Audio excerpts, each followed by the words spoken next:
இப்பவும் சொல்றேன், மக்கள் பணத்திலிருந்து ஒரு பைசா கூட தொடமாட்டோம், தொடவும் விடமாட்டோம், தொட்டா விடமாட்டோம், இதுக்கு முன்னாடி தொட்டவங்களையும் விடமாட்டோம்.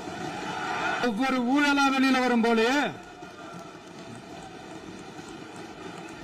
ஒவ்வொரு வேஷமா கலைஞ்சிரும் போலயே இங்க இருக்கிற நிறைய பேரு நடுங்கி போய் இதுல நம்ம மேல அவதூறு வேற. இப்ப புதுசா ஒரு வெப்பன் ஒண்ணு கொண்டு வந்திருக்காங்க. அது என்ன தெரியுமா? அவங்க தயவால தான் நம்ம ஆட்சி நடக்குதான். மக்கள் தயவால இந்த ஆட்சி நடந்துகிட்டு இருக்கு. எங்க இருந்து நாங்க தான் அனுப்பி வச்சோம்னா புரியலையே. மக்களுக்கு நல்லா புரியும், எல்லாத்தையும் தெளிவா பார்த்துக்கிட்டு இருக்கிறாங்க. நம்ம பட்டியலின சகோதரர்களுக்கு எத்தனை அமைச்சர் பதவி கொடுத்தீங்கன்னு கொஞ்சம் சொல்ல முடியுமா? ஆனா நம்மளுடைய அரசுல 8 அமைச்சர் பதவிகள் யாருக்கு? நம்ம பட்டியலின சகோதரர்களுக்கு. கதை ஒண்ணு ஞாபகம் வருது, சொல்லாமா? ஒரு ஊர்ல ஒரு பெரியவர் வெயில் ரொம்ப ஜாஸ்தியா இருக்குன்னு சொல்லிட்டு கண்ணுக்கு மேல கை வச்சுக்கிட்டு இப்படி சுத்தி முத்தி தேடிக்கிட்டு இருந்தாராம்.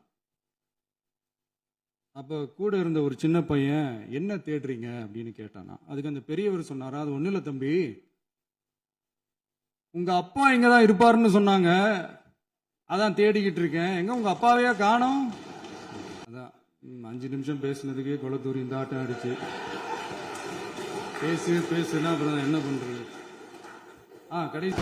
சட்டமன்றத்தில் முதலமைச்சர் விஜய் சொன்ன குட்டி கதைக்கு எதிர்க்கட்சி தலைவர் உதயநிதி ஸ்டாலின் பதிலடி கொடுத்திருக்கின்றார்.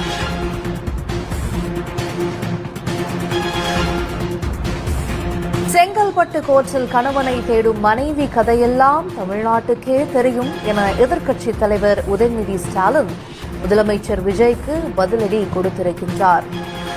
கணவனை தேடும் மனைவியின் கதை தெரியுமா என்று அவர் கேள்வி எழுப்பியிருக்கின்றார். அப்படிங்களா? ரொம்ப சந்தோஷம். புறப்படலாங்களா? நம்ம ஊர் பயலுக யாரு எந்த தவறு செஞ்சாலும் நீ தைரியமா சொல்லு. பயப்படாத, பயப்படாதா சொல்லு. நீ தான் தைரியமான ஆளத்தை சொல்லு. நான் என்ன நினைக்கிறேன்னா, நீ என்ன நினைக்கிறது? அதை நினைக்கிற நம்ம பொண்டாடி பிள்ளை பத்தி என்னமா நினைக்கிறேன். அப்ப நான் பஞ்சாயத்துல ஒண்ணு சொல்லக்கூடாதா? சொல்லக்கூடாதா? சொல்லக்கூடாது. உனக்கு சொல்ல உரிமை கிடையாது.